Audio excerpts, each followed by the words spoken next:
दुनिया बनवला तू ही वाहिरे खुदाई, काहे ना बनवला दर्द दिल के दवाई।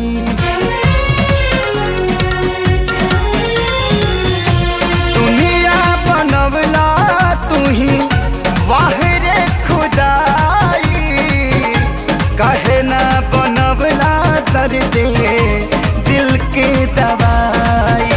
सपना रहल अधूरा सोचल भइल न पूरा, गुजरीले दुख के दौर से बस ये तने कदाए राम जी, दिल लगे नया बुके हुआर से। बस ये तने कदाए राम जी, दिल लगे